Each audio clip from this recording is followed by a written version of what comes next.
So today we're one of the bird keepers here at Currumbin Wildlife Sanctuary, and today I'll be interviewing her about some of the sanctuary's conservation work with Eastern Bristlebirds.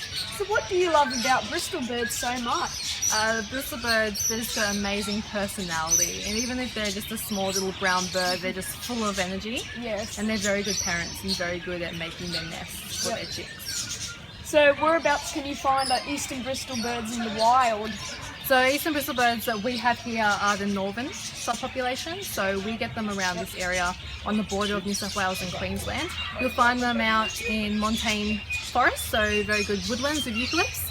Very hard to find, they're very cryptic. Yep. And you can also get them down in the south, so we get another population in southern New South Wales and then also on the border of Yep. New South Wales and Victoria. So how long can these guys live for? Ooh, we have, the oldest one we have in captivity at the moment is just turned 11. So he's doing really well and he's actually still producing offspring. So Wow. he's a big trooper. In the wild, I'm not entirely sure about their full age, but I think there's a little bit to learn about them still in the wild. Yeah. So what does their diet consist of? Their diet in the wild, they are an insectivore.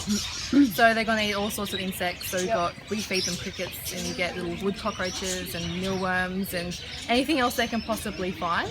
Yep. So here at Currumbin we do have a diet, of course, of crickets, and we also make this really good meat mix. Yep. It's got meat, it's got dog kibble in it even, it's got calcium, it's got insectivore powder and fly pipay and all sorts of lovely stuff. Yep. And we also give them a little bit of seed, so they will eat a little bit of seed as well. Yeah. So what are their threats and how many are left? Well, the population that we have up here, the northern Eastern Bristlebird, as the subspecies, has thought that there's only about 50 breeding pairs left in the wild, which is quite sad. But down south, they're a little bit better, and they've got about 5,000 birds.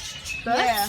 So up here, it's a bit smaller. Yeah. So they are a critically endangered species up here, and the threats would be mainly the fire.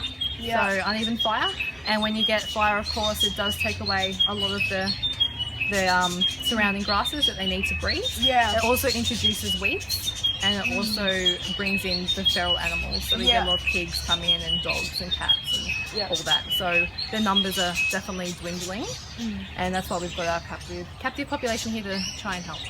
So what is Currumbin Wildlife Sanctuary doing to help save Bristlebirds? We are working closely with our New South Wales Office of Environment and Heritage, and we have set up a breeding population here at Currumbin, and we did take that off Flays Wildlife Park in 2013.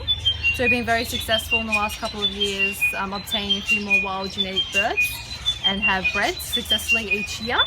And this year we're waiting hopefully to get a new lot of chicks in, and we do actually have one pair that have started to nest already, which is a bit early, but we're very excited about that. So she will be nesting hopefully soon.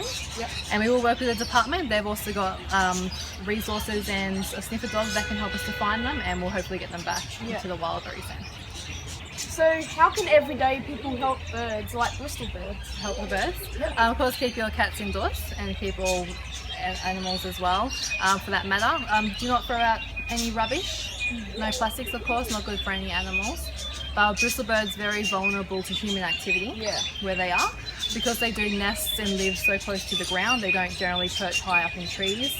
They are always on the ground and alert. So if you go through their forest, their area, you might disturb them. They might abandon their nests, and you just got to be extremely careful with that sort of things.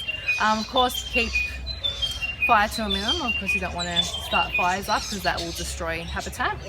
And of course, we just got to be careful when we are out in the forests, even in Bristlebird habitat.